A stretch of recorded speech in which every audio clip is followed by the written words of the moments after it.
The huge ship moved slowly through the stars. Inside, Supreme Commander Krell looked at the blue planet on the screen. "Is this the next target?" he asked, his voice deep and cold. "Yes, Commander," said the science officer. "The planet is called Earth. It has many resources and its people are still primitive." Krell's 6 eyes blinked one after another. His gray skin wrinkled as he smiled. The Galactic Dominion had taken over 37 planets already. Earth would be number 38. "Show me their weapons," he ordered. The screen changed to show Earth's military technology. Krell laughed.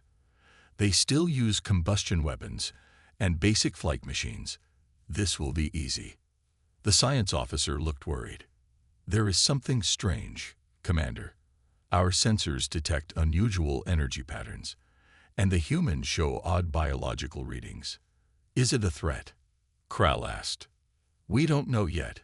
We need more data." Krell thought for a moment. "Send a scout ship. Set up a base on their moon. We will study them before we attack." On Earth, in a small observatory outside Seoul, Han Juwu looked through her telescope. The stars were bright tonight. Han loved watching the sky. At 32 years old, she was one of Korea's best astronomers. Tonight, something caught her eye. A flash near Jupiter. She checked her computer. The light moved in a way that no comet or meteor would move. "That's strange," she said to herself. She took pictures and recorded data. The next morning, Han showed her findings to her boss, Dr. Kang. "You think this is an alien spacecraft?" Dr. Kang laughed. "Han, you've been watching too many movies." "But the movement pattern is clearly artificial," Han said. "It changed direction 3 times. Natural objects don't do that." Dr. Kang shook his head. "It's probably a satellite or space junk. Don't waste time on this." Han went back to her desk, frustrated. She knew what she saw wasn't normal. She decided to keep watching.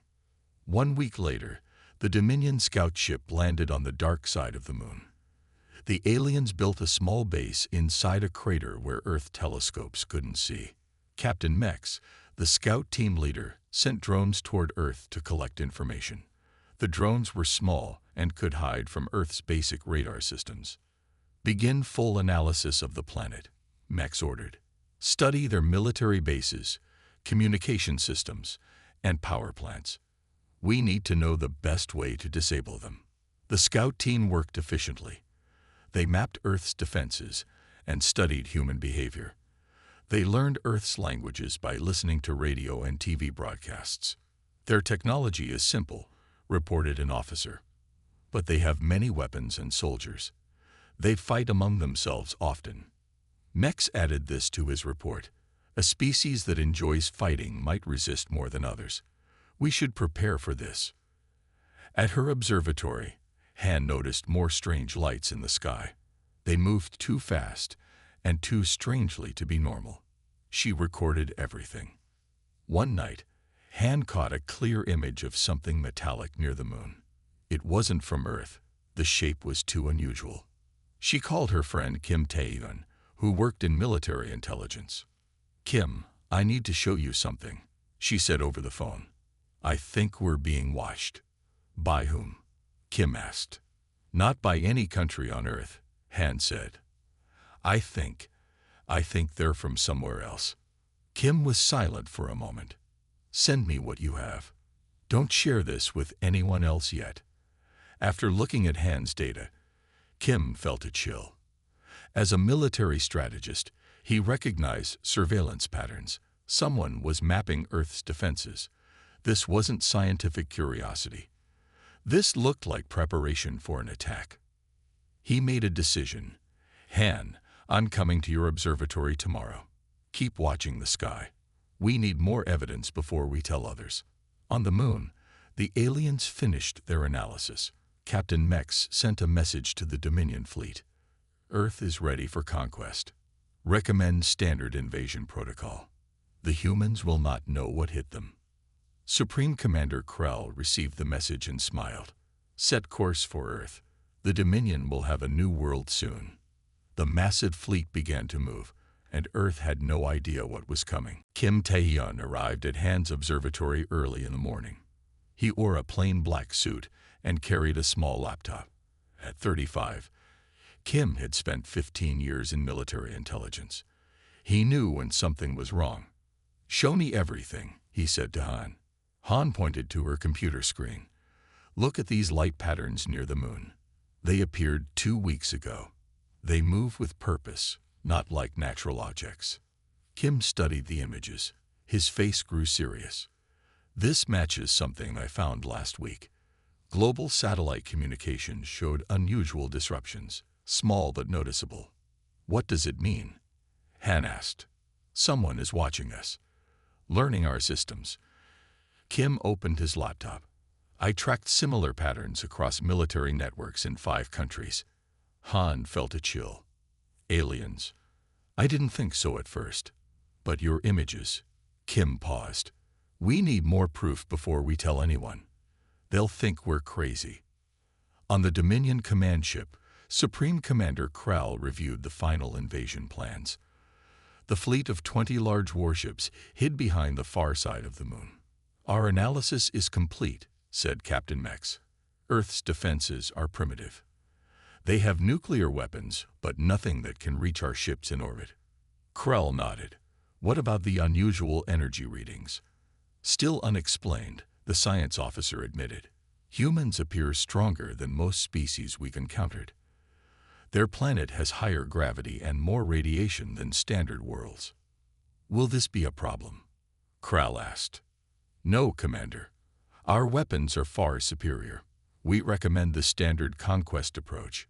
Disable communications, destroy military centers, then land troops." Krall smiled. "Prepare Phase 1. We attack in 3 days." Kim brought Han's findings to General Park, his superior officer.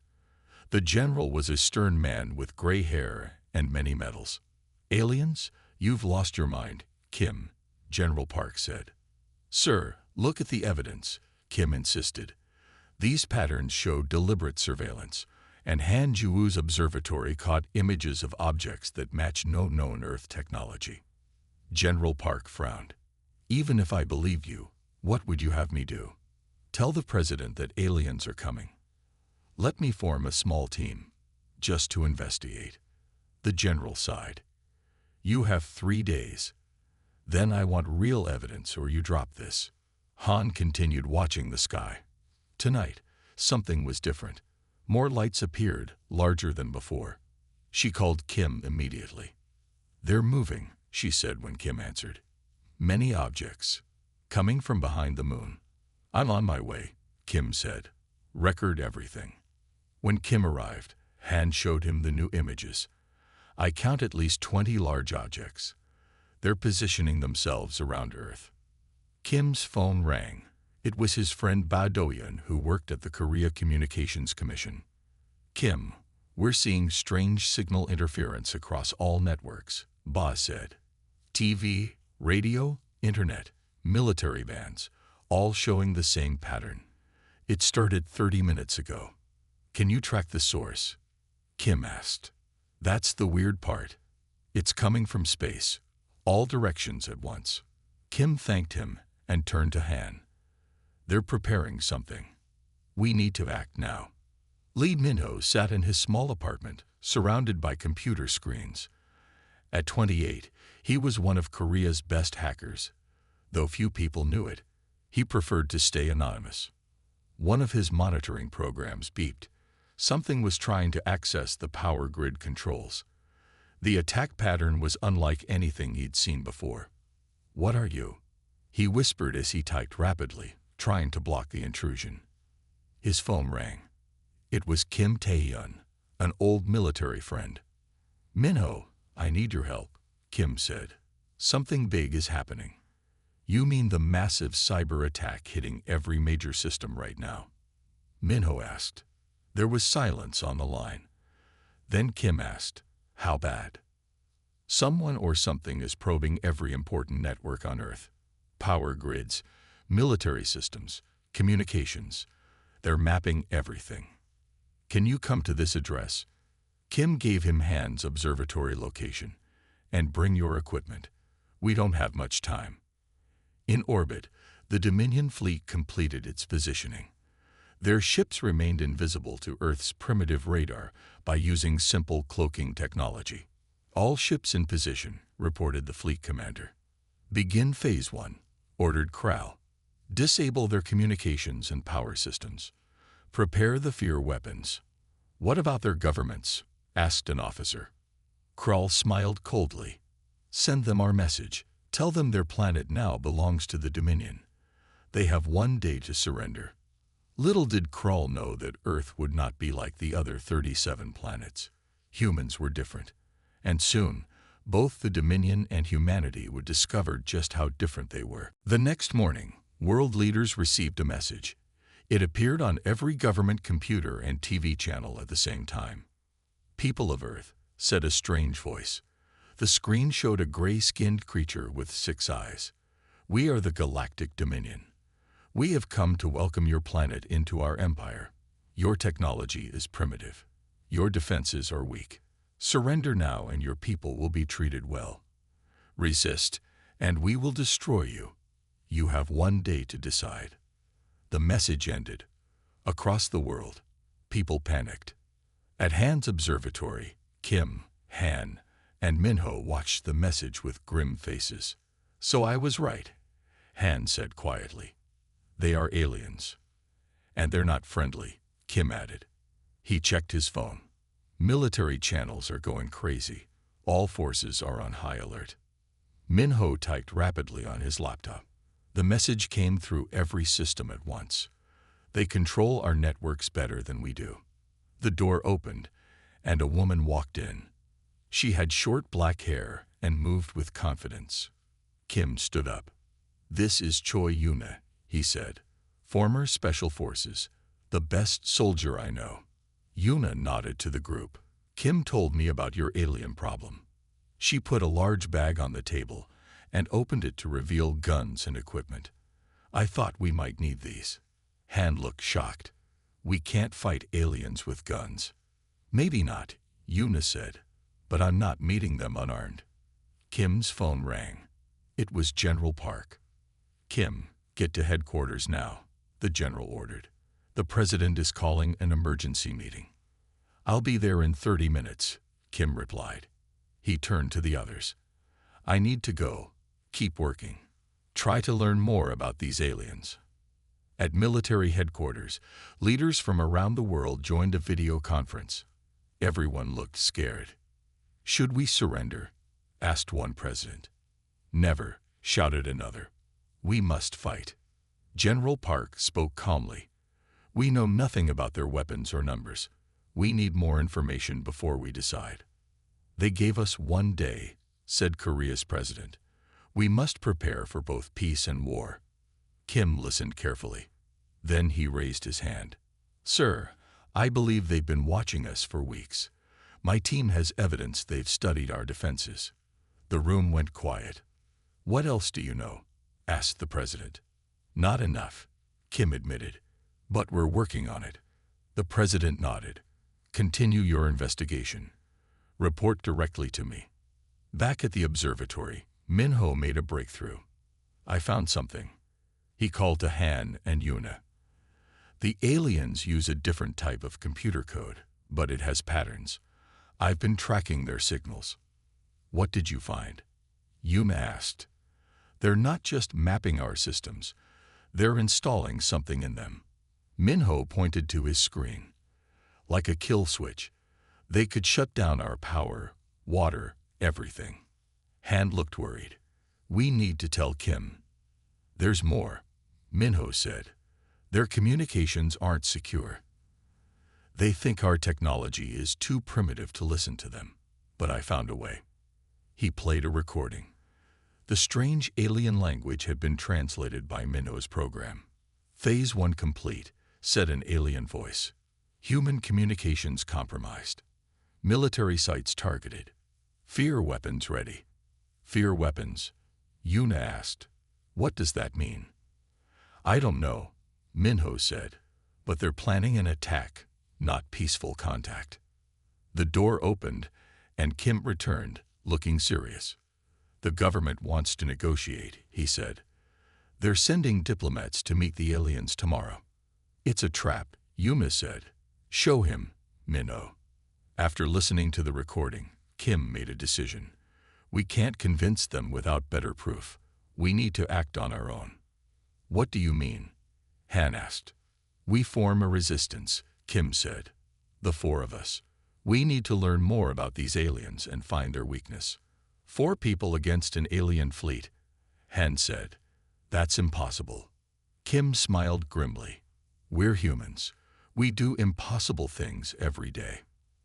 As they made plans, none of them noticed a small bright light streaking through the sky. It wasn't part of the Dominion fleet. It was something else, something that would change everything. Supreme Commander Krell watched Earth on his screen. Humans were so predictable. Just like all the other planets, they argued among themselves instead of uniting. Some wanted to fight. Others wanted to surrender. None of them understood they had no chance either way. "Commander, we have a problem," said his second-in-command. "What is it?" "A small ship just entered Earth's atmosphere. It's not one of ours." Krell's 6 eyes widened. "Show me." The screen changed to show a small shuttle moving fast toward Earth. Its design was different from Dominion ships. "Identify it," Krell ordered. After a moment, the officer said, "It's from the Galactic Federation." Krell slammed his fist on the table. The Federation was the Dominion's enemy. They controlled the other half of the galaxy and followed weak rules about peace and cooperation.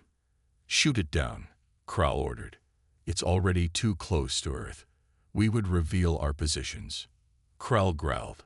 "Send a strike team to find whoever is on that ship. Kill them before they can interfere." At Han's observatory, Minho's computer beeped loudly. "Something's entering the atmosphere," he said. "Moving fast. It will land about 20 kilometers from here." "Is it the aliens?" Han asked. "I don't think so. It's a different design from the ships we've seen." Minho showed them the radar image. "And it's being chased. Larger ships are following it." Kim looked at Yuna. "We need to check it out." "Could be dangerous," Yuna said. "Everything is dangerous now," Kim replied. Yuna nodded. "I'll drive." They took Yuna's black SUV and drove fast on empty roads. Most people were at home, scared after the alien message. "There," Han pointed at the sky. A bright light cut through the night, leaving a trail of fire. The small ship crashed in a forest. They felt the ground shake. "Park here," Kim said when they were close. "We'll go on foot." Yuna took a backpack with supplies. She gave everyone a flashlight and kept a gun for herself. They walked through the trees for 10 minutes before they found the crash site. The small ship was smoking, but mostly intact. It had dug a long trail in the dirt. "Stay back," Yuna warned, raising her gun. "We don't know what's inside." As they watched, a door on the ship opened. A figure stumbled out. It looked almost human but had blue skin and silver hair. It wore a white uniform, now stained with purple blood. The alien saw them and raised a hand. "Help," it said in perfect Korean. Then it fell to the ground. "It speaks our language," Han said, surprised. Kim and Yuna approached carefully. The alien was breathing but badly hurt. "We need to get it to safety," Kim said, "before the others come." "Others?" Han asked. Minho pointed to the sky. "Those others." 3 black ships flew overhead, searching. "They're looking for this one," Yuna said. "We need to move now." Kim nodded. "Han, help me carry it." Minho, "Wipe out our tracks." Yuna, "Watch for trouble." They carefully lifted the blue alien. It was lighter than it looked. "My name is Sin," the alien whispered. "Federation diplomat. Must warn. Humans." "Warn us about what?" Kim asked. "The Dominion, but also about yourselves." Sin coughed, purple blood on its lips. "No time. They're coming." A bright light suddenly lit up the forest. One of the black ships hovered above. "Run," Yuna shouted. They carried Sin through the trees as fast as they could. Behind them, strange alien soldiers in dark armor jumped from the ship. They'll catch us, Han said, out of breath. Yuna stopped. Get to the car. I'll slow them down.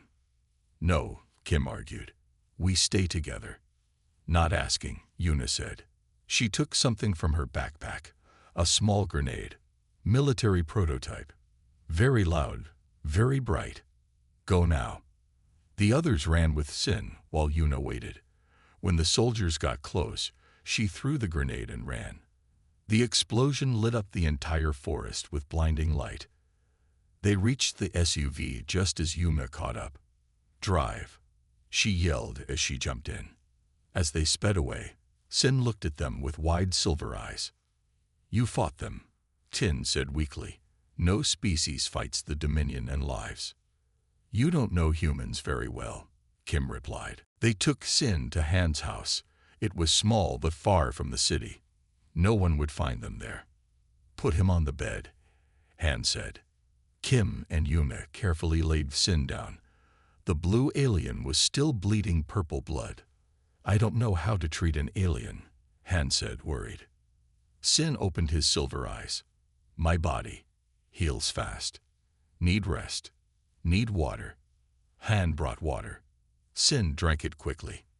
Thank you, Tin said. You saved my life. Why are you here? Kim asked. Why did you crash? To warn you. Sin tried to sit up but was too weak. The Dominion plans to conquer Earth. They've done this to 37 other worlds. We know they want to invade, Minho said. Their message was clear. It's not that simple, Sin said. His voice was getting stronger. The Federation has been watching Earth for a long time. We've been afraid of you. Afraid of us.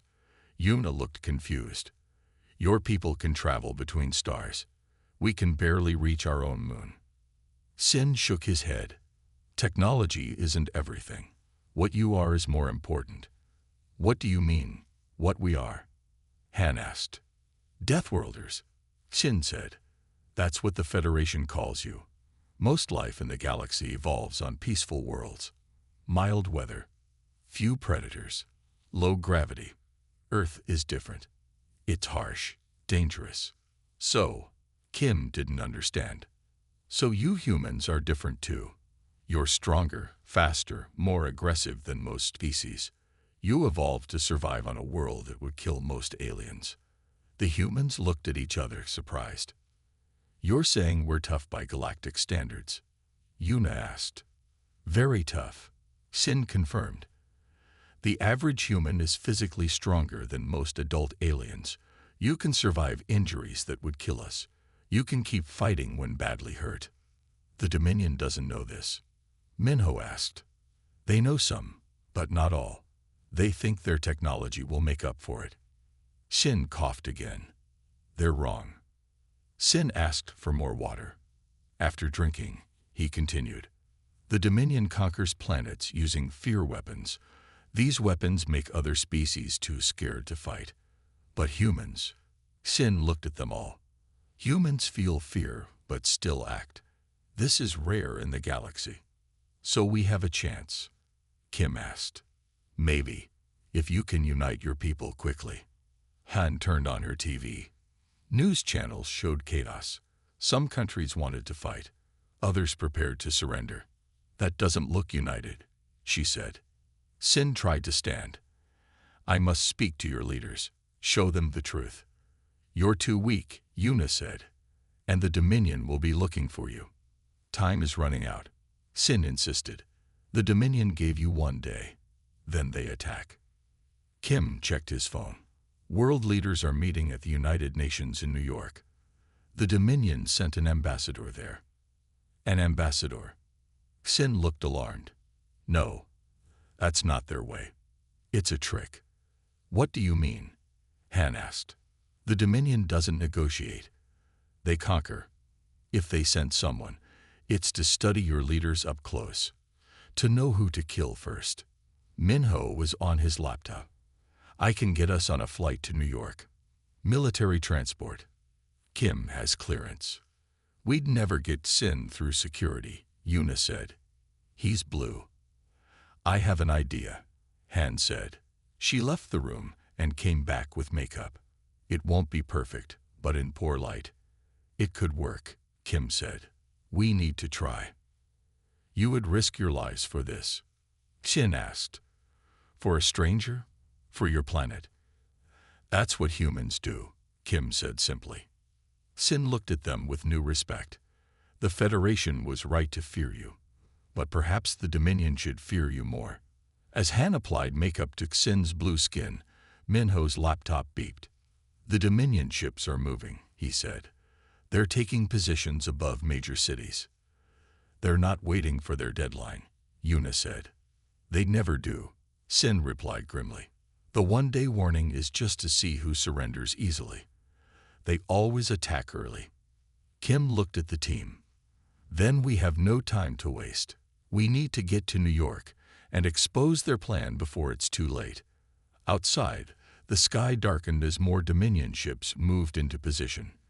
The clock was ticking. The United Nations building in New York was surrounded by security. Police, military, and Secret Service agents checked everyone who entered. World leaders from over 100 countries had gathered inside.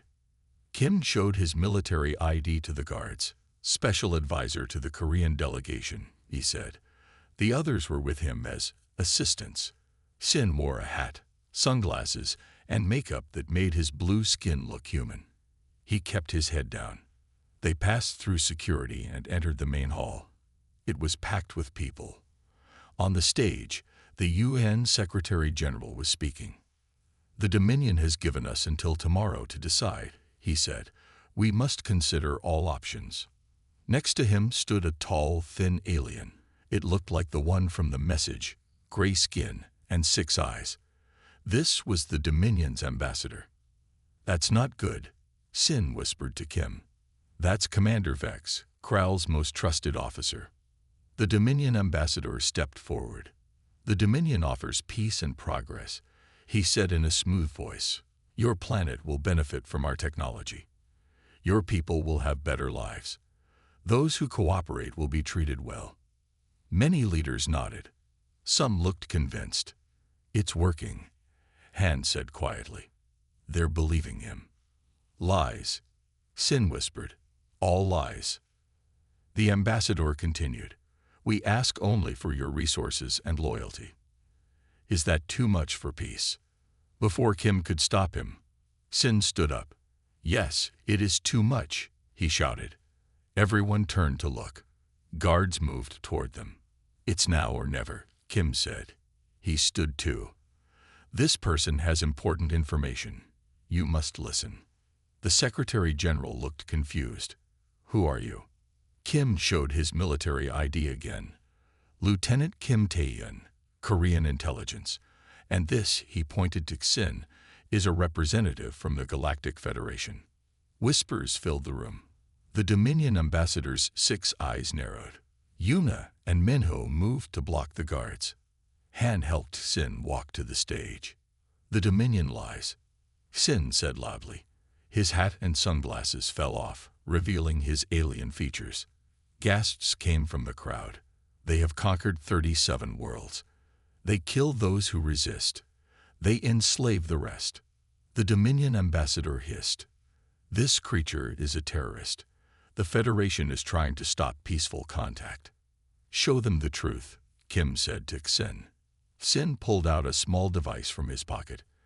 The 3D image appeared above it, showing planets being attacked by Dominion ships, cities burning, aliens in chains. This is what the Dominion does, Sin said. This is their peace. The room went silent. The Dominion ambassador's face changed from friendly to cold. It doesn't matter, he said. You have no choice. Surrender or die. There is always a choice, Sin replied. Humans are stronger than you know. They evolved on a death world. Their bodies and minds are built to survive threats that would kill your kind. The ambassador laughed. Pretty words, but our weapons will still destroy them. Your fear weapons won't work as well here, Sin said. Humans feel fear but still act. They fight even when afraid. The ambassador's smile disappeared. He reached into his robe and pulled out a small weapon. Before anyone could react, he fired at Sin. Sin fell back, hit in the shoulder. Purple blood spread on his shirt. Guards drew their guns. The ambassador pointed his weapon at the Secretary General's head. "Nobody move," he ordered. Yuna was closest to the stage.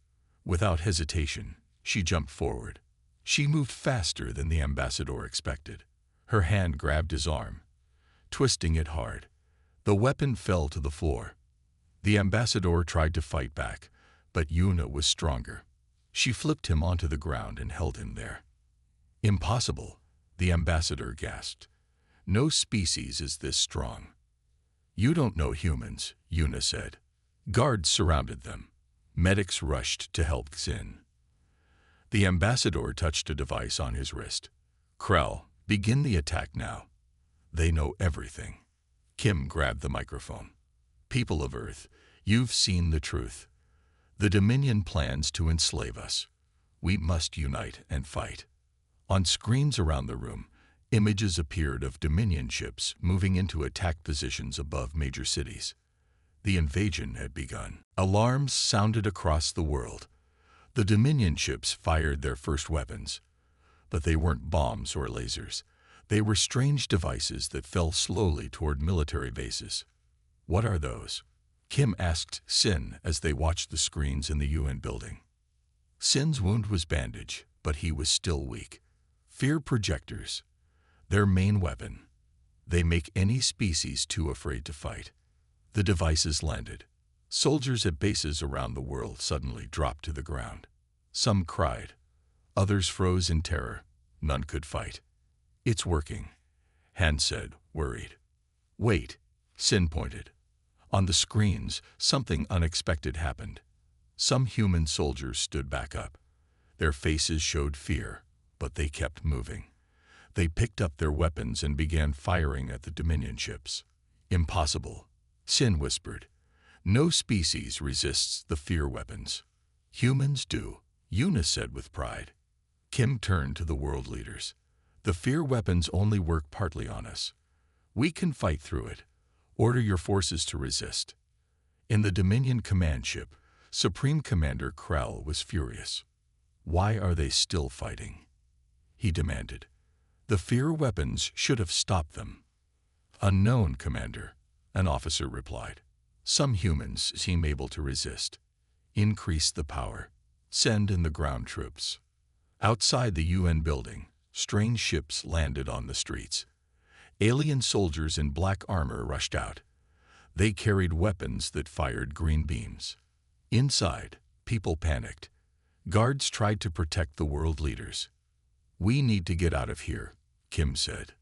"There's a back exit," the Secretary General told them. "This way." As they moved through the building, they heard explosions outside. Minho checked his phone. "Amazing," he said.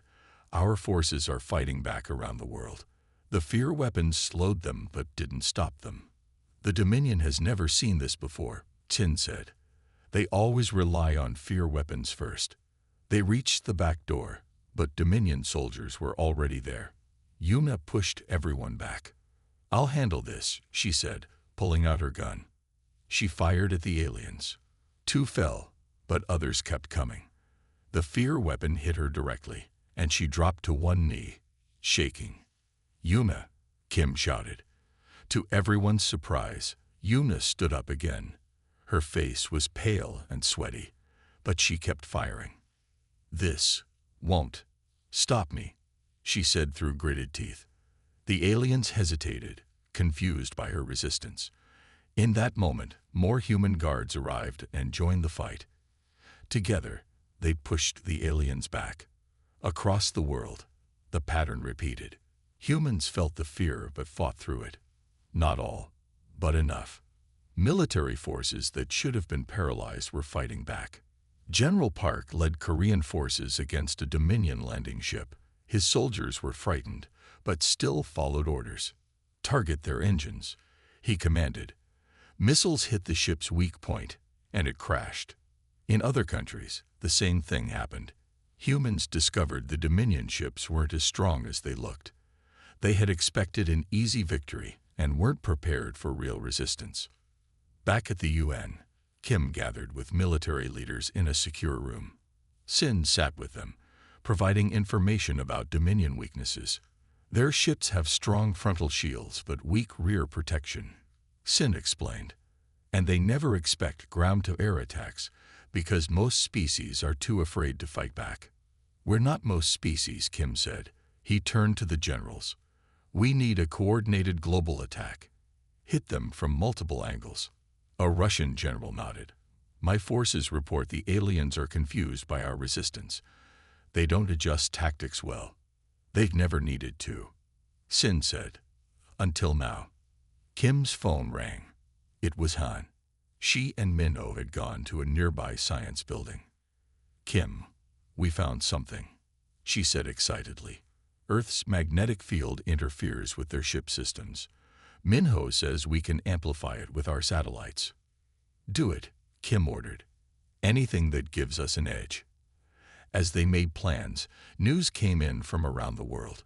Humans were fighting back everywhere. Some Dominion ships were retreating, unprepared for the heavy resistance. For the first time, Supreme Commander Krell felt something he had never experienced before: doubt. The easy conquest he had promised was turning into a real battle. And humans, these strange creatures from a death world, were proving far more dangerous than anyone had expected. The battle for Earth entered its second day. Dominion ships filled the skies, but they weren't winning as easily as they had expected. Sin and Kim moved through the underground tunnels beneath New York. They needed to reach a secure communications center. I must contact the Federation, Sin explained. Tell them what's happening here. Will they help us? Kim asked. Maybe, if they understand how unique humans are. They reached the communications room. Minho was already there, working on computers. Hand-studied star maps with military officers. Can you boost a signal to reach Sin's people? Kim asked Minho. I think so. We can use the Deep Space Array in Australia. But the Dominion will detect it. Do it anyway, Kim ordered. We need all the help we can get. As Minho worked, Yuna entered the room. She looked tired but determined. Status report, Kim said. Mixed news, Yuna replied. We've shot down 8 Dominion ships worldwide. But they've destroyed major military bases in 15 countries. And something new is happening. What? The Dominion commander is landing. He's leading ground forces himself. Sin looked shocked. Krall is coming down personally. That never happens. He must be angry. Good, Kim said. Angry enemies make mistakes. Supreme Commander Krall stepped out of his shuttle onto Earth soil. Behind him, his elite soldiers formed a protective line. This planet refuses to surrender properly, he told his officers. So I will show them how the Dominion deals with resistance. Krall wore special armor that made him twice his normal size. He carried a weapon that could destroy a tank with one shot. Find their leaders, he ordered. Find the Federation spy. Kill them all. In the communications room, Minho's work was paying off. Signal ready, he announced. But the Dominion will trace it in minutes. Give me the microphone, Sin said. He began speaking in his own language, fast and urgent. The message went out into space, carried by Earth's most powerful transmitter. 1 minute passed, 2 minutes, 3. They found us, Minho warned. Dominion ships changing course. Coming this way. How much longer? Kim asked. The Federation is very far, Sin said. But the message is sent. Now we must survive. They felt the building shake. The Dominion was attacking above them. We need to move, Yuna said. Now. They grabbed essential equipment and ran. Behind them, the ceiling began to collapse. On the streets of New York, Krall led his forces toward the signal source. Humans tried to stop them. Police and soldiers fired their weapons, but most bounced off Dominion armor. Pathetic, Krall said as he fired his weapon. A police car exploded. Then something unexpected happened. A young police officer, bleeding from a wound, ran straight at Krull. The alien commander fired again, but the human kept coming. He tackled Krull, knocking him down. Krull was surprised by the human's strength. He had to use all his power to throw the officer off. How? Krull asked as he stood up. The fear weapon hit you directly. The officer was breathing hard, clearly terrified but still fighting. I'm scared, he admitted, but this is my home. My family is here. I won't let you take it. For the first time in his career, Krull felt something new. Respect for an enemy. Kim's group reached the surface 6 blocks away. They could see Dominion soldiers everywhere. We need to split up, Kim said. Draw them in different directions. I'll take Sin, Yuna volunteered. I can protect him. No, Sin said. I must do something else. The Federation won't arrive in time. You need another solution. What solution? Han asked. Earth's magnetic field. Sin said. Han, your discovery could be weaponized. If we can amplify it enough, it might disable their ships. That would take enormous power, Minho said. The main power station, Kim realized. If we redirect all of New York's power into the magnetic generators, it could work, Han said. But someone would have to manually override the safety systems. Sin nodded. I will do it. It's too dangerous, Kim argued. This is my fight too now, Sin said. He looked at each of them. You humans have shown me what courage really means. Let me show you that not all aliens are like the Dominion. Before they could argue, the sky changed. New ships appeared, different from the Dominions. Sleek and silver, they moved into Earth's orbit. The Federation, Sin whispered. They came. But instead of attacking the Dominion, the Federation ships formed a ring around Earth. And waited. What are they doing? Yuna asked. Watching. Sin said. Testing. Testing what? Kim demanded. You. Sin replied simply. They want to see if humans can win on their own. The third day of battle began. The Dominion forces started to retreat from many cities. Their ships, damaged by Earth's weapons and the strange effects of the magnetic field, pulled back to higher orbits. Supreme Commander Krull refused to leave. He stood in the ruins of a New York street, watching his grand invasion fall apart. Commander, we must retreat, his second-in-command urged.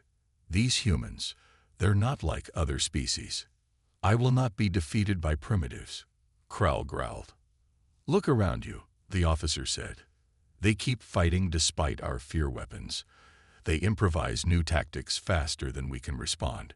And now the Federation watches. We should go. Krull knew his officer was right, but pride kept him from giving the order. In the main power station, Kim, Han, Minho, and Yuna worked quickly. Sin explained his plan. If we channel all power into these magnetic generators, it will create a pulse that will disable Dominion systems. But it might also hurt our own technology, Han warned. We've warned all Earth forces to shield their equipment, Kim said. It's our best chance. As they worked, the building shook. Dominion soldiers had found them. Keep working, Yuna said, pulling out her gun. I'll hold them off. Minho joined her. Not alone, you won't. The two of them took positions at the door while Kim, Han, and Sin completed the final preparations. It's ready, Han said. But someone needs to stay and activate it manually. The controls were damaged. I'll do it. Sin volunteered again. No, Kim said firmly. You need to go back to the Federation. Tell them about us, about what you've seen here. I'll stay. Before they could argue more, Krull himself burst through the wall. His armor was damaged but still powerful. Yuna and Minho had been knocked aside. So this is where you hide, Krull said. The troublemakers who ruined my conquest. Kim stepped forward. Your conquest was doomed from the start. You didn't understand who you were fighting. Humans, Krull spat. Just another species to add to the Dominion. No, Sin said, stepping beside Kim. Humans are different. You know it now. That's why you're losing. Kral raised his weapon. I'm not leaving without a victory. If I can't have this planet, no one will. He fired at the power controls. Sparks flew everywhere. The magnetic pulse began building, but in an unstable way. It's going to overload. Han shouted. It will explode. Everyone out, Kim ordered. Now. Han and Sin ran. Yuna helped Minho, who was injured. Kim stayed at the controls, trying to stabilize the pulse. Kral laughed. You'll all die here. Maybe, Kim said calmly, but your ships will still be disabled. Earth will still be free. Something in Kim's calm courage made Kral pause. For the first time, the alien commander truly understood what he was facing. Humans weren't just physically strong. Their minds, their will to protect their home, made them truly dangerous. You would die for your world, Kral asked. Any human would, Kim replied. Kral lowered his weapon. Stop the overload. I will order my forces to retreat. Kim looked surprised. Why? Because, Kral said, the Dominion has never met a species worth respecting before. Until now. 1 week later, representatives from Earth, the Dominion, and the Federation met on a neutral space station. The war was over. The Dominion had withdrawn all forces. Kim, Han, Yuma, and Minho sat with Sin as the new peace treaty was signed. I still can't believe Kral ordered a full retreat, Minho said. He's smarter than I thought, Sin replied. He recognized what the Federation already knew. Humans are different. What happens now? Han asked. Now, Sin said with a smile, Earth joins the galactic community. Not as a conquered world, not as a protected world, but as an equal power. The Earth representatives signed the treaty. For the first time in galactic history, a new planet had fought off the Dominion and earned respect. The Dominion came to conquer Earth, Kim said, watching the ceremony. Instead, they learned to fear us. And respect you, Sin added. Don't forget that part. Fear alone creates enemies. Respect creates peace. As they looked out at the stars, the humans knew their world would never be the same. Earth was no longer alone in the universe, and the universe had just discovered that humans were a force to be reckoned with. The end.